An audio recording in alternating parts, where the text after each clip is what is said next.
nabagamba Bobi Wine ajja kubatawanya mpaka mukkiriza. Kati alese trade empya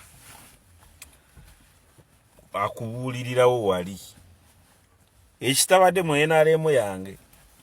Kati buli omu ataakinga Bobi Wine agamba kati muvudde ku Museveni mulumba mpuuga ganuukirize Besigye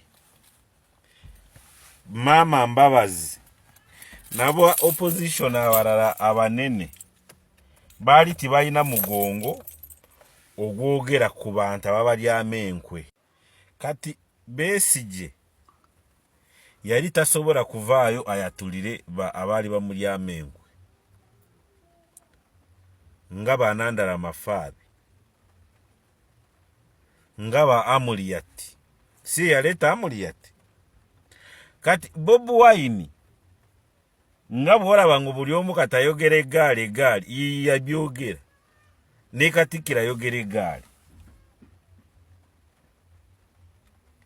ne pulezidenti wange omulungi ajja kwogera ku ggaali kubanga kati eggaali kyeki mumukoperako. Kati omuntu alina amaanyi ago aleeta ekintu nikifuuka engero mu society tomuzanyisa.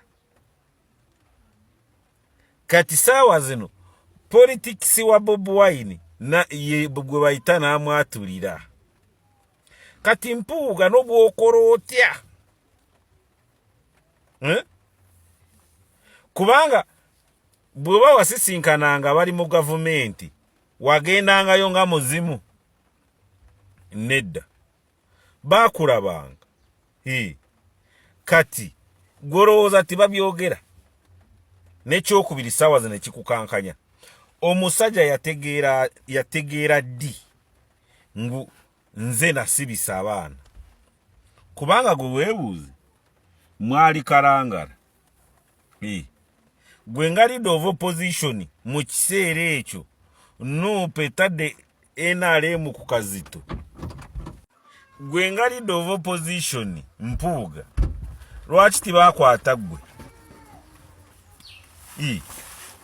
Kubanga ba Machete baani ba Eddie Mutwe Nubia Nili tibalina kyamaanyi ekibasobola kussa ku gavumenti. Lwaki tibaakwata Mpuuga? Baakwata Bobi Wine batuuka abantu beekalakaase wafa abantu. Lwaki tibaakwata Mpuuga? Okitegeera? Kati n'obwokola otya omuguwa guli mu bulago bwo. Owulira?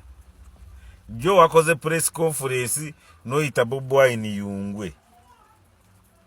Kweli naye Yungwe yakufuula leader of opposition.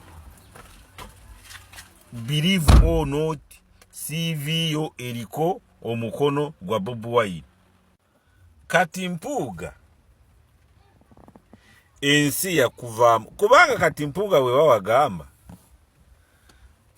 wateesa mu kuzika kwa Segirinya wagamba wateesa wayogera ne nabo mu gavumenti balyuke badire mu Segirinya. Gwe wali oyogera ngaani? Oledde omusango gwali mu kooti wasisinkanaani jajani.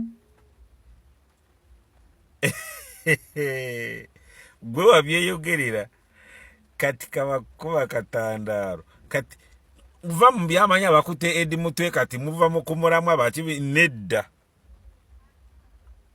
Esonga eringu bakwata abantu batya gwe nga leader of opposition ate gwo kirimu. Hallelujah.